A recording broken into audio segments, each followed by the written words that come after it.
The white photographer suddenly realized that the black girl before him had the potential to become a supermodel, even though right now she was so poor she was scraping leftovers to survive. Her features were striking, her tall figure naturally graceful, and she carried a rare magnetic presence. At that thought, the photographer couldn't hold back any longer. He stood up, walked over, and handed her his business card. But the girl thought he was a scammer. As soon as he turned away, she was about to toss the card. Then the man said quietly, "You might want to keep that. You never know." For reasons she couldn't explain, she kept it. That simple piece of paper was about to change her entire life. After work, Warisi munched on food she'd gathered while complaining to her roommate about the card. Her friend took one look and almost dropped her jaw in shock.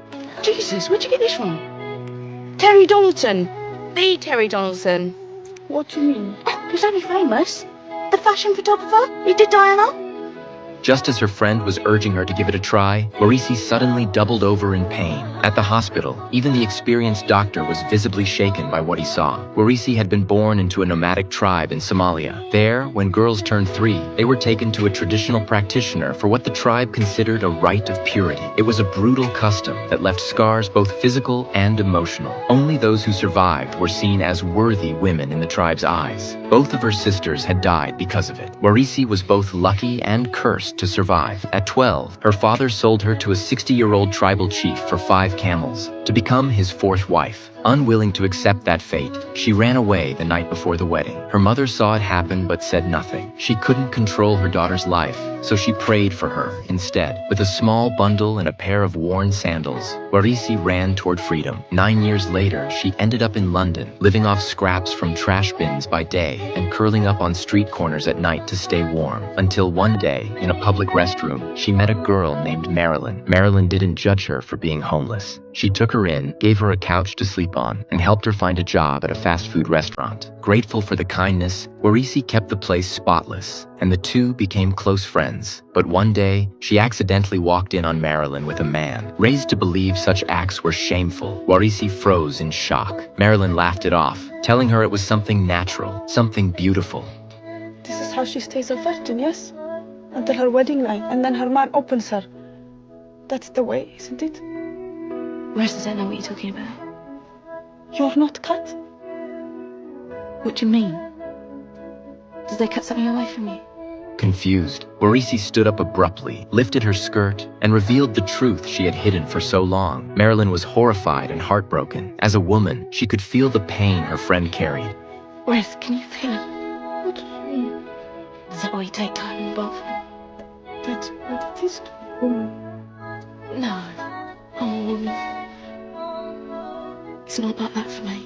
And in that moment, Warisi realized not all women had gone through the same ordeal. That discovery shattered her beliefs, but the suffering it caused didn't fade. Every month brought agony beyond words. With Marilyn's encouragement, she finally found the courage to see a doctor. He explained that although full recovery was impossible, a surgery could relieve her pain. But Warisi spoke little English, so a Somali male nurse was brought in to translate. Unfortunately, he completely misrepresented the doctor's words. Can you say I'd like to operate as soon as possible? وأنا أذكر حشوتي من كان على جيك عطي سيسار لغم كان أحكم قلني. Tell her she's doing the right thing. It's amazing she's put up with this for so long. She must be in absolute constant torment, but she mustn't worry. We can fix it. شو هدي بدي شي واحد وحصير هسا والدك تذكر يدغن كابا اسكو حشود وجي قاعد معك بكره هو إذا ما وقتها وحس ما ينسد. His version reignited the deep-rooted shame Warisi had grown up with. She couldn't go through with it, not just because of fear, but because it meant defying everything her culture had taught her. Later, walking past a clothing store, her eyes met those of a woman in a traditional veil. In that instant, she saw herself reflected back. She remembered being 12, running barefoot across endless desert, chewing grass to stay alive, and surviving nights of hunger and cold. Only she knew what that journey had cost. That memory lit a fire inside her. This time, she would fight for herself. She clenched her fists so hard her nails dug into her palms. For the first time, she would live for her own sake. And that would be the beginning of her transformation. After the surgery, she went to find the photographer, Terry. When she arrived, He asked her one question: "Do you really want to be a model?" Warisi replied, "I just want a better life." Terry lived up to his reputation. Though Warisi was tense and awkward in front of the camera, he guided her with gentle words, helping her open up and capturing every striking moment. Those photos became her ticket into a modeling agency. Even surrounded by glamorous girls, she always felt out of place. Even when she was given the last slot in every shoot, she never gave up. Her optimism never wavered. Warisi had never walked a runway, but she practiced in the narrow hallway of their apartment, again and again. She didn't know how to pose or smile for the camera, but she kept trying over and over.